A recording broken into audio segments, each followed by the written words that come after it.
Hey everybody, this is Michael Whalen, and I am the general manager and the head of A&R for myndstream. And today we have a special treat. Everyone gets to meet one of our newest artists, Laurence Furr. Welcome. Thank you. Glad to be here. Yeah, so I think an obvious first place to start would be to tell everyone a little bit about your background. Now, one of the jokes that I make behind your back, Laurence, is that you are too smart to be a new age music. But I think the journey from your education to what led you to harp is a very interesting one. So can you give everyone just sort of a brief kind of background of sort of like what your musical background is? Well, I started piano lessons, as I think a lot of people did back in my generation. And I was going to be a minister, but that did not work out for many reasons. And so my first thought was to do music therapy, but there were no programs in my area that I could either afford, or Texas Woman's was only including, they only accepted women at that time. And so I decided, well, I can always get a job playing the organ. So I did that. So I have 2 degrees in organ performance. And so after quite a few years, I moved back to Fort Worth, where I was born. I'd been living in San Diego, and was kind of at that place where didn't know what I wanted to do. I had not been rehired at a church yet. And so I was talking to a person who had been in my choir, who was a psychologist, and he mentioned therapeutic music. So I went online, found out about these programs that were accredited. Now I have certification from 2 of those programs. And that's how I got into harp. I bought a harp because that's one of the best instruments to use for this therapeutic music. There are other instruments, but it's sort of the premier one that's used in this kind of work. So that's how I ended up with harp. So you have 2 degrees in organ performance, and then you have 2 certifications as a music therapist. It's different than music therapy. It is music therapy, but we can't call it that. I'm a therapeutic musician. Music therapist, that's a specific degree. And I also have a PhD, and I had decided I was not going back to school for another degree. So that's why I did the certification route. Wow. Wow, Laurence. Yeah, I mean, I think I only had about 2/3 of your story, so like I didn't even know about the other part. That's amazing. So, what's it about the sound or the properties of the harp that make it particularly good for therapeutic purposes? Well, there are many reasons why the harp is. I mean, there are other instruments, but I think the harp. The reason it works so well is, first of all, people look at a harp and they're just sort of mesmerized. You don't see as many harps as you do other instruments. And as one guy I know who's a music therapist said, he had a harp in the hospital, as a lot of us do, and he said, you could be a serial killer, but if you have a harp in your hands, people are going to be all oohing and awing over and think that you're a good person if you've got a harp. There's just something magical, and I think it's because it's one of the oldest instruments. But another reason that it's so good is because the harp has more overtones than any other instrument.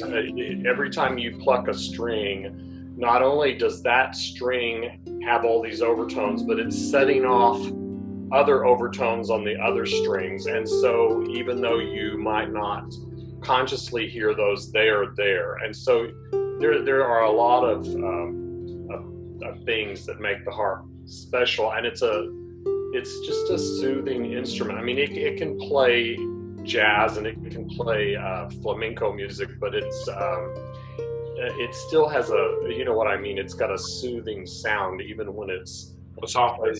yeah. So, I'm sorry. So, are you telling me you taught yourself how to play the harp?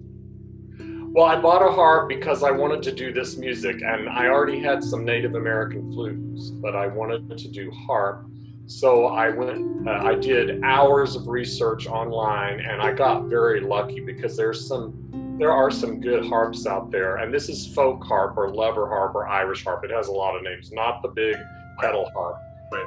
And but there are some really bad ones out there too. And I got lucky after a lot of research, a lot of phone interviews, and I just ordered a harp, and it was shipped to me from Seattle.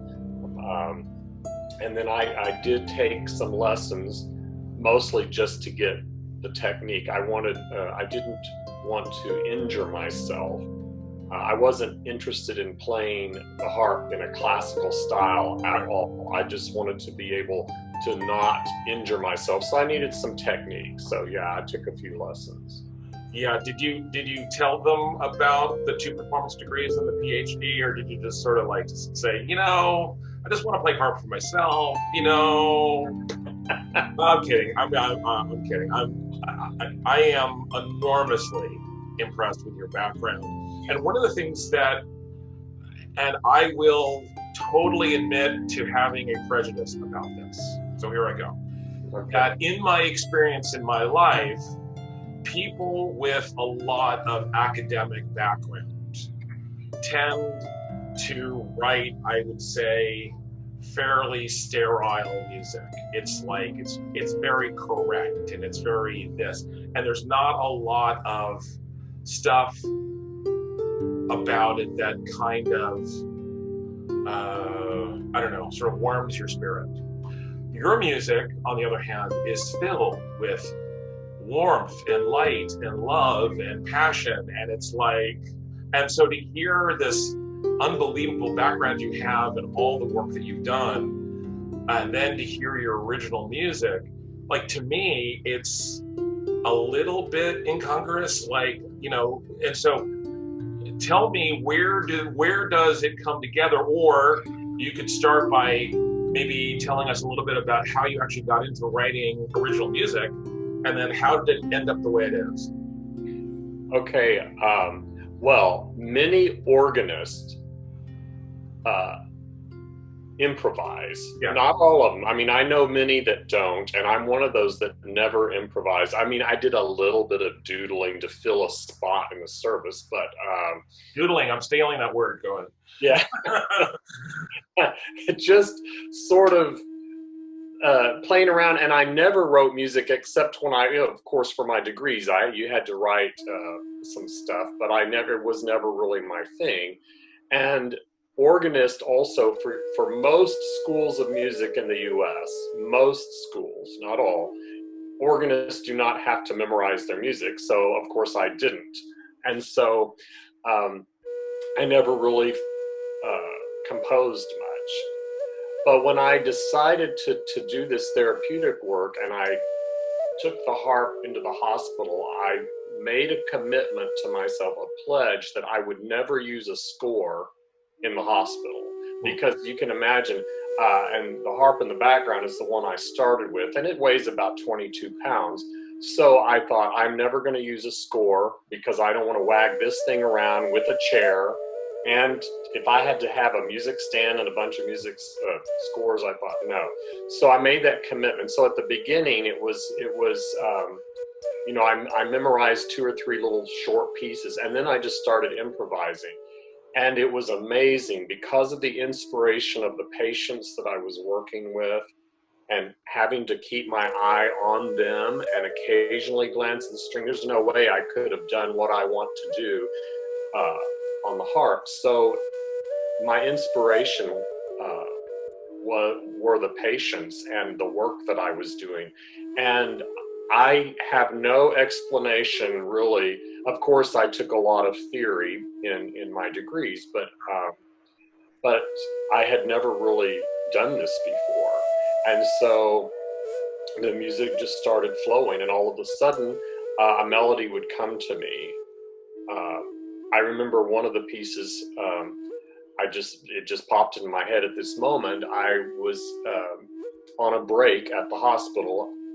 I looked at Facebook, and there was a text from a friend of mine who does the same kind of work. She's in Canada, and she was having a really bad day because it was the anniversary of her father's death. And I went out, and this melody just sort of came to me. I didn't think, what can I play for her? I just started playing, and all of a sudden there was a melody, and I thought, okay, this one's worth keeping. Wow. And so that's how it started. I was used to playing this huge pipe organ my whole, career. And you have different, some organs, of course, are small, some are huge. You've got so many choices. And when I was limited down not only to only 27 strings, this harp has 34 strings. My little therapy harp that I take now is 27 strings. So not only did I only have 27 strings, but I had,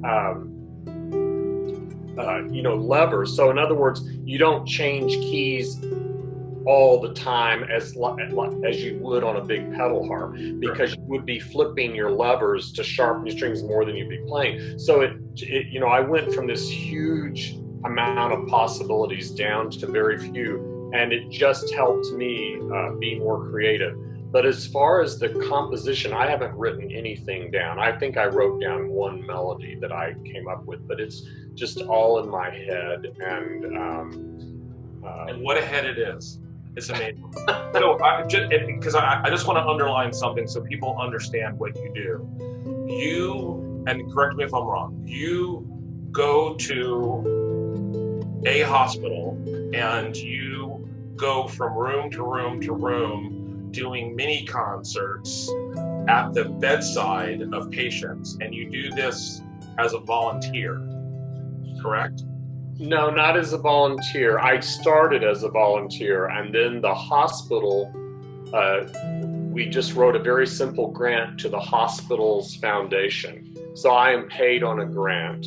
Wow. And so I was doing that, and then Vitas Hospice, which is one of the larger hospices in the U.S., a guy working there, he plays guitar, classical guitar. He called me and said they were looking for someone else, and of course I took that. But that for Vitas, I'm an actual employee. Wow. So, wow. I've been in the hospital a few times. My people in my family have been in the hospital a lot. I've spent a lot of time in hospitals. Mm-hmm. And for you to go and do this is one of the most profoundly beautiful acts of service. I can't even imagine. I can't imagine the difference it makes for people like lying in bed, because once you're stuck in the hospital, even if it's just for a few days, I was there for a few weeks, but after a few days you feel so disconnected from the world. So this idea that somebody would come and literally play at the foot of your bed is just like, it's unbelievable. So on behalf of the planet, it's just unbelievable that you do this. Well, thank you. It is my passion. I would do this full time if that were possible. It's just, and it could be for some people in my situation right now, no, but it's just my passion. When I'm in there, and I do go into rooms when people call me, and sometimes I'm in room after room. Other times I'll be playing in surgery. So when I'm in surgery, I'm playing more, let's say, for the staff. So it depends, because I play everywhere in the hospital. It just depends on where I am. It's a very, it helps everyone that's in the hospital. And the other thing too, as you were saying, when you're in the hospital, there's so much noise, and a lot of people don't think about it when they go visit someone and they're there and they leave. But when you're there all day, there is a lot of noise. And speaking of inspiration earlier, a lot of times the patient inspires me. Sometimes the machines, in NICU is the worst. There's machines going. Well, I discovered that most of the notes that I was hearing was a D major chord. So I improvised a lot of pieces in D major when I'm in that environment, because it just sort of blends with the notes that are going on. It's unbelievable. Let's shift gears a little bit. Let's talk about your new record, your first album for Mindstream, Deep Peace. I'm not even quite sure how to. This is one of these moments where sort of like, words fail. It's like, if everyone who's looking at this, just go find Laurence's record when it comes out in October and just listen to it, because I think throwing a lot of adjectives and descriptions at it, I don't know. I mean, I remember hearing your music for the first time and being profoundly moved, because I really liked what you're doing melodically, but the sound and the overtones and the spaces were so beautiful. It really, I don't know, it profoundly moved me the first time I heard it. Tell me what your experience was recording this music, and did you understand at the moment you were doing it what you were doing, or was it just like, okay, well, I got some stuff and I guess I'll just go lay some stuff down? Like, what was the process for you? Well, I knew, since I hadn't written anything down, that I needed to preserve it. And if I hear a melody in the hospital, if I come up with a melody that I think this is worth remembering, I use the little recorder. I just pull out my phone and I just quietly record a little of it so I won't forget it. So I had enough of that. It was filling my head up, and I thought, I need to really record this. And so that's what inspired that. And I had never done this before. So I was, again, very lucky. I lucked out with a guy that in the studio. I just looked, did research again online, found a guy that lives the studio is 5 miles from my house. I went there, and I was very excited, but I was very nervous because I knew pieces in my brain, but I didn't have anything written down. And so I went in the studio, and it was magical for me. I don't know other people's experience, but I was in this little room with headphones on, and for those of you who've recorded, this is old hat, but this is my first time, and it just was. I live in a recording studio, in case you're wondering. It was, well, I knew you had, but any of the listeners who have never recorded, I think some people go into it and they're extremely nervous, or it's okay, I need to get this out. But for me, I was nervous, but once I started playing, it was magic, and I loved it. It was because I've never really been thrilled with giving concerts on the pipe organ. I have done that, and I would get excited, but then the nerves would take over. So I was in the studio, and it was almost as if I had found my audience, because I knew I was recording for people to listen to. And so I didn't have these nerves that I usually had when I used to play concerts on the organ. And it was very magical for me, and I just felt like there was something special, and the music just flowed out. Most of them were, I would say half of the things on there were first takes. Wow. Some were 2 takes, and there were 3 or 4 that were 3 takes, but there were none of the pieces that we had to do over and over again, because it just sort of flowed out. It took us, an hour or 2 just to get the sound, and then after that, the music just flowed. Yeah, it's wonderful. It's a wonderful record. You should be very, very proud of it. And thank you. We're not. Mindstream is not a company that deals in style. So, it can't. You and I could have a conversation about how this is like a crossover classical thing, and this is borrowing from this Celtic thing here, and this is doing that there, or whatever. But the ethos of Mindstream is to be looking at how someone in their life, the listener, is going to ultimately use the music. Are they going to sleep to it? Are they going to relax to it? Are they going to meditate to it? Are they going to use it as background music to help them focus while they're doing their schoolwork or their office work? In your mind's eye, how do you see people using this music in their life?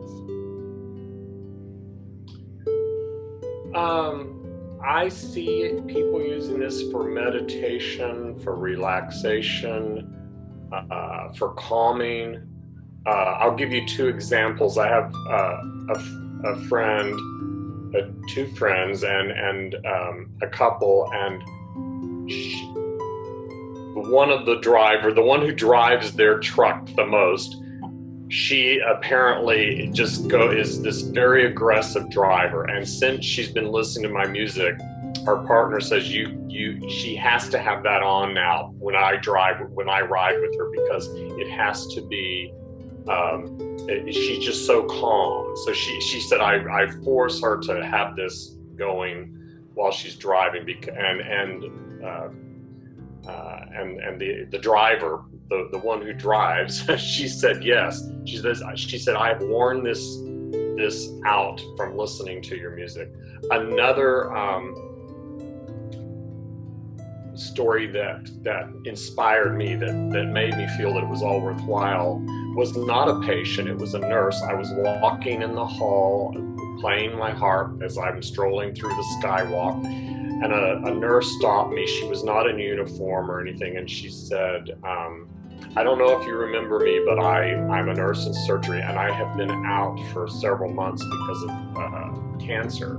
She didn't tell me what kind. She didn't go into detail. She just said that for months the doctors had said they just didn't know if they had anything else to do. So she started listening to my CD every morning and doing meditation, and within a couple of months,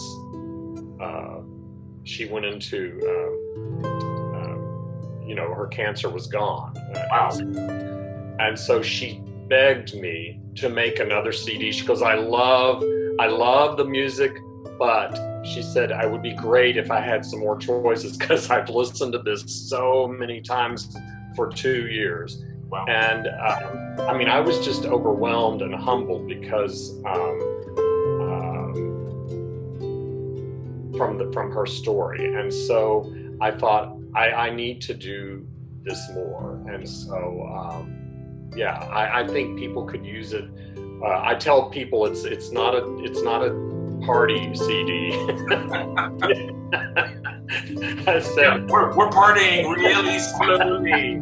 Yeah, here we go. Yeah, don't expect to dance to this, but one of my professors, my organ professor, said once, most music is either dancing or singing, and I have found that most of my music is usually, I would put in the singing part, because it's flowing, it's calming, so. Well, really congratulations on the new record. Deep Peace is coming out October on myndstream. I know you're talking about and getting ready to do some more recording, which is going to make your friend happy, so she has some more choices. And really, really beautiful job with the record, so congratulations. Thank you. Thanks so much for spending a couple of minutes and talking about this.